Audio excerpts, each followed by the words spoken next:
नमस्कार साथियों। आज अपन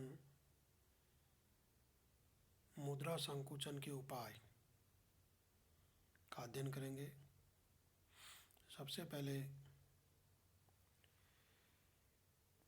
मौद्रिक उपाय लेते हैं। मुद्रा संकुचन को के या अपस्फीति के प्रभाव को रोकने के लिए केंद्रीय बैंक द्वारा अधिक मात्रा में मुद्रा का निर्गमन किया जाना चाहिए। अधिक नोट प्रचलन में आने से कीमत स्तर बढ़ने लगेगा। साख की मात्रा को बढ़ाना चाहिए। इसके लिए केंद्रीय बैंक को बैंक दर में कमी, CRR, SLR में कमी तथा सरकारी प्रतिभूतियों का क्रय आदि करना चाहिए। यानी कि देखिए मौद्रिक उपाय में केंद्रीय बैंक द्वारा क्या कि अधिक मात्रा में पत्र मुद्रा निर्गमन करना चाहिए। ठीक है, यानी कि नई अधिक नोट प्रचलन में आने से क्या होगा, कीमतें स्तर बढ़ने लगेगा। साख की मात्रा को बढ़ाना चाहिए और साख की मात्रा को बढ़ाने के लिए केंद्रीय बैंक को बैंक दर में कमी करनी चाहिए, CRR SLR में कमी करनी चाहिए और सरकारी जो प्रतिभूति है उसका क्रय करना चाहिए। दूसरा है राजकोषीय उपाय। राजकोषीय उपाय में यानी कि ब्याज कम करके विनियोग बढ़ाना, ताकि ब्याज कम करके विनियोग बढ़ाना चाहिए ताकि रोजगार, उत्पादन व आमदनी बढ़े। अगला है सरकार के द्वारा करों में कमी की जानी चाहिए ताकि उत्पादकों व व्यापारियों को प्रोत्साहन मिले। अपस्फीति को नियंत्रित करने के लिए सरकार को अधिक सार्वजनिक व्यय करना चाहिए, अर्थात सामुदायिक केंद्र, सड़क निर्माण, सार्वजनिक भवन आदि के निर्माण पर अधिक व्यय करना चाहिए, जिससे लोगों को रोजगार की प्राप्ति हो सके, उनकी आमदनी बढ़ सके। सरकार को आर्थिक सहायता देकर विकास कार्यों में मदद करनी चाहिए, जिससे क्या होगा कि मुद्रा संकुचन पर कंट्रोल किया जा सकेगा। और इसी के साथ निर्यात को बढ़ावा देना चाहिए और आयात को कम करना चाहिए।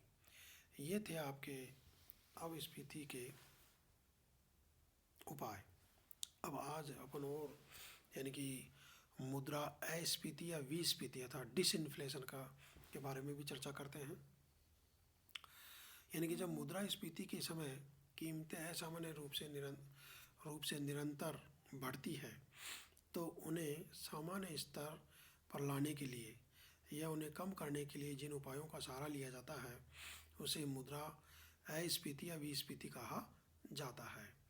अर्थात विस्फीति के द्वारा मुद्रा स्फीति को रोकने के उपाय काम में लिए जाते हैं ताकि उस पर नियंत्रण किया जा सके। इसमें बढ़ती हुई कीमतों को कम करने के उपाय काम में लिए जाते हैं, जैसे परोक्ष करों में कमी, प्रत्यक्ष कर बढ़ाना, सरकारी व्यय में कमी करना, कठोर मुद्रा नीति अपनाना, उत्पादन बढ़ाना, मुद्रा की पूर्ति पर नियंत्रण करना, बजट के घाटों को कम करना आदि उपाय काम में लेते हैं।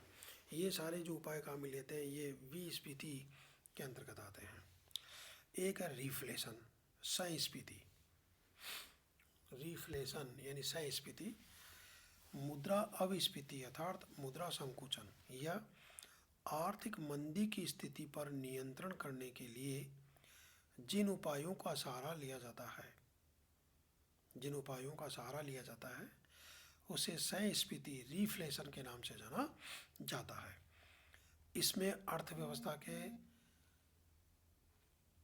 आर्थिक पुनरुत्थान पर बल दिया जाता है, जिसके लिए अनेक प्रयास किए जाते हैं, जैसे मुद्रा की मात्रा में वृद्धि, करों में कमी, ब्याज की दर में कमी, सार्वजनिक व्यय में वृद्धि आदि के द्वारा कीमत स्तर को उठाने के प्रयास किए जाते हैं। साथ ही संस्फीति तथा मुद्रास्फीति दोनों की प्रवृत्ति एक जैसी ही होती है, क्योंकि दोनों ही स्थितियों में कीमतें बढ़ती हैं। परंतु संस्फीति एक आदर्श अवस्था होती है जो देश की आर्थिक स्थिरता में सहायक होती है तथा यह प्रत्येक देश की सरकार की आर्थिक नीति का लक्ष्य होती है। और अब अपन लेंगे स्टैगफ्लेशन, यानी कि मंदी सहित मुद्रा स्फीति। स्टैगफ्लेशन यानी कि ये दो शब्दों से मिलकर बना है, स्टैग और फ्लेशन। स्टैग का मतलब होता है गतिहीनता, शिथिलता से है, और फ्लेशन का मतलब स्फीति से है। तो स्टैगफ्लेशन में महंगाई व मंदी दोनों के लक्षण एक साथ देखने को मिलते हैं। इस स्थिति में अर्थव्यवस्था में कीमतों में वृद्धि होती है, अर्थात मुद्रास्फीति पाई जाती है, तथा उत्पत्ति की मात्रा या तो घटती है अथवा बढ़ती नहीं है। अर्थात स्टैगफ्लेशन में उत्पादन या तो गिरता है अथवा यथास्थिर बना रहता है।